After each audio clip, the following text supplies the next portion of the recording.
Bonjour à tous. Alors, je m'appelle Mélissa et aujourd'hui, je vais vous parler de mon parcours en fait depuis Duby. Alors moi, pour vous expliquer, j'ai commencé à Duby en 2013 en seconde. J'ai fait une section ES avec l'OIB forcément et j'ai eu mon bac du coup en 2016. J'ai pas mal hésité quant au lieu de mes études, aux universités aussi. Donc j'avais postulé au Canada, Concordia, au UK, notamment mes deux dernières options, ça avait été Exeter et Bristol et en France et à Dublin. Donc j'ai finalement décidé d'aller à UCD, à Dublin, qui était mon premier choix. Euh, Parce que voilà, j'ai aussi des origines irlandaises et j'avais toujours voulu étudier là-bas pour me rapprocher un petit peu de ce côté de la famille. Et, euh, et du coup, je tiens quand même à préciser qu'au niveau du système d'admission et au niveau des points, donc c'est un système de points, nos notes sont converties en points, tout comme leurs notes aux Irlandais. Euh, Ce que je tiens à préciser, c'est qu'on a nos résultats d'admission fin août.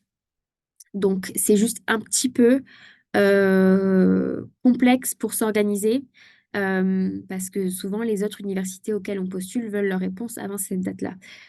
Et vous, du coup, jusqu'à la fin, vous pouvez être un petit peu incertain de si vous allez être pris ou pas. Après, il suffit de regarder les points demandés l'année précédente et rajouter un buffer pour se donner une idée de si c'est bon ou pas. Moi, j'étais plus ou moins sereine qu'avec le nombre de points que j'allais au moins avoir une de mes quatre options. J'avais postulé à quatre universités. On peut, on peut postuler du coup à plusieurs universités et plusieurs cours au sein des universités. Donc en tout, je crois que j'avais donc quatre universités et huit options parce qu'à chaque fois, j'avais choisi un ou deux cours qui m'intéressaient. Donc finalement, j'ai été prise à mon premier choix. Donc c'était un diplôme de 4 ans, un bachelor de 4 ans, dont une année qui s'est déroulée à Paris, donc à l'ESCP, ce qui était aussi un souhait parce que je voulais être sûre d'avoir une référence française sur mon CV pour me donner l'option, si je voulais revenir en France, d'avoir moins de difficultés pour tout ce qui est stage et emploi. Au cours des 4 années, j'ai fait des stages en France. J'en ai fait trois qui n'étaient pas obligatoires. Et à chaque fois, voilà, il fallait juste que je m'organise avec l'école. Ils m'ont fait des conventions de stage, l'école à Dublin, même s'ils ne connaissaient pas trop le principe parce que c'est pas nécessaire ici. Mais ils m'ont gentiment fait des conventions et à chaque fois, j'ai pu faire les stages que je souhaitais faire. Et à l'issue des 4 années, j'ai fait un master d'1 an, ça a duré 1 an, à Trinity en Human Resource Management.